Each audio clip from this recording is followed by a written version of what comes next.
സാമ്പത്തിക തട്ടിപ്പുകാരുടെ ഫോൺ വിളികളും സന്ദേശങ്ങളും നിങ്ങൾക്ക് ബുദ്ധിമുട്ടുണ്ടാക്കുന്നുണ്ടോ? എങ്കിൽ കേന്ദ്ര സർക്കാരിന്റെ ചക്ഷു എന്ന പോർട്ടലിൽ പരാതികൾ രജിസ്റ്റർ ചെയ്തോളൂ. ഈ പരാതികളുടെ അടിസ്ഥാനത്തിലായിരിക്കും പോലീസിന്റെ തുടരന്വേഷണം നടത്തുക. ബാങ്ക് ഇടപാടുകൾ, ഡെബിറ്റ്, ക്രെഡിറ്റ്, പാൻ കാർഡുകൾ സംബന്ധിച്ച ഫോൺ വിളികളും സന്ദേശങ്ങളും സംബന്ധിച്ച പരാതികളും ഈ പോർട്ടലിൽ രജിസ്റ്റർ ചെയ്യാവുന്നതാണ്. എങ്ങനെയാണ് രജിസ്റ്റർ ചെയ്യേണ്ടതെന്ന് ഇവിടെ വിവരിക്കുന്നു. ആദ്യം ഗൂഗിൾ ക്രോം എടുക്കുക. അതിൽ സഞ്ചാർ സാത്തി എന്ന് അടിക്കുക. അത് അടിക്കുമ്പോൾ തന്നെ നമുക്ക് മുകളിൽ അതിന്റെ മെനു വന്നിട്ടുണ്ടാവും. സഞ്ചാർ സാത്തി .gov.in എന്ന് കണ്ടോ?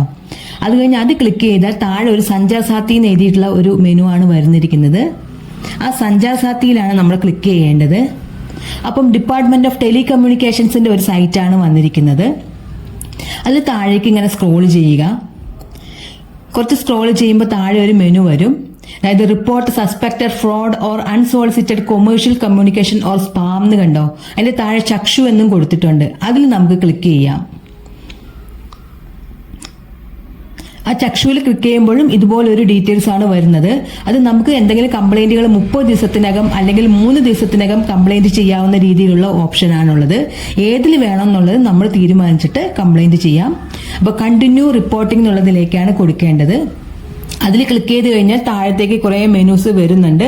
അതിൽ നമുക്ക് ആദ്യം please select how you received the communication എന്നാണ് ചോദിച്ചിരിക്കുന്നത്. അതായത് സെലക്ട് മീഡിയം. ആ മീഡിയം ആദ്യം നമുക്ക് സെലക്ട് ചെയ്യാം.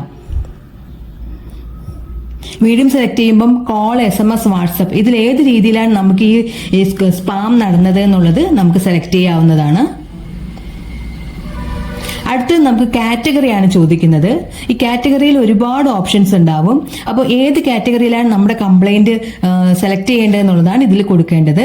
KYC റിലേറ്റഡ് ടു ബാങ്ക് ആണോ, ഇംപേഴ്സൺ ആസ് ഗവൺമെന്റ് ഒഫീഷ്യൽ ആണോ, fake customer care help line ആണോ, online job, lottery, gifts, loan offers ആണോ, sextortion, multiple automated or robo communication, malicious link website, അതല്ലെങ്കിൽ any other suspected fraud, ഇങ്ങനെ കുറേ options കൊടുത്തിട്ടുണ്ട്.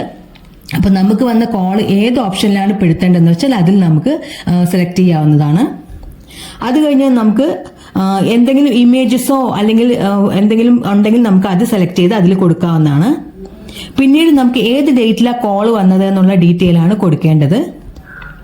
അത് കഴിഞ്ഞാൽ നമുക്ക് ഏത് ടൈമിലാണ് കോൾ വന്നത് എന്നുള്ളതാണ് കൊടുക്കേണ്ടത്. അത് കഴിഞ്ഞാൽ നമുക്ക് സ്വന്തമായി നമ്മുടെ കംപ്ലൈന്റ് എന്തായിരുന്നു എന്നുള്ളത് അവിടെ അടിച്ചു കൊടുക്കാവുന്നതാണ് കേട്ടോ. ടൈപ്പ് ചെയ്യാം. പിന്നെ താഴെ നമ്മുടെ പേര്, ഫസ്റ്റ് നെയിമും ലാസ്റ്റ് നെയിമും ഒക്കെയാണ് കൊടുക്കേണ്ടത്. അത് കഴിഞ്ഞ് താഴെ ഫോൺ നമ്പർ കൊടുക്കുക. പിന്നെ നമ്മുടെ ഫോൺ നമ്പർ വെരിഫൈ ചെയ്യാനായിട്ട് തന്ന ക്യാപ്ച നമ്പർ അവിടെ അടിച്ചു കൊടുക്കുക. അത് കഴിഞ്ഞ് നമ്മുടെ ഫോണിലേക്ക് ഒരു OTP നമ്പർ വരും. ആ OTP നമ്പർ വെരിഫൈ ചെയ്ത് കൊടുത്തു കഴിഞ്ഞാൽ നമുക്ക് ഈ നമ്മുടെ കംപ്ലൈന്റ് സബ്മിറ്റ് ചെയ്യാനുള്ള ഓപ്ഷനാണ് ഉണ്ടാവുക. അപ്പം ഞാൻ അതൊന്നും ഇതിലേക്ക് അടിച്ചു കൊടുത്തിട്ടില്ല. ഇത്രയേ ഉള്ളൂ. വളരെ സിമ്പിൾ ആയിട്ടുള്ള ഒരു സൈറ്റാണ്. അപ്പൊ നമുക്ക് എന്തെങ്കിലും ഓൺലൈൻ കംപ്ലൈന്റുകളൊക്കെ ഉണ്ടെങ്കിൽ, അതായത് ഈ സ്പാം നടന്നിട്ടുണ്ടെങ്കിൽ അതെല്ലാം ഇത്തരത്തിൽ കംപ്ലൈന്റ് ചെയ്യാവുന്നതാണ് കേട്ടോ. അപ്പൊ എല്ലാവരും സൈബർ സുരക്ഷിതരായിരിക്കൂ. ഈ വിവരങ്ങൾ എല്ലാവരിലേക്കും എത്തിക്കാനും മറക്കല്ലേ.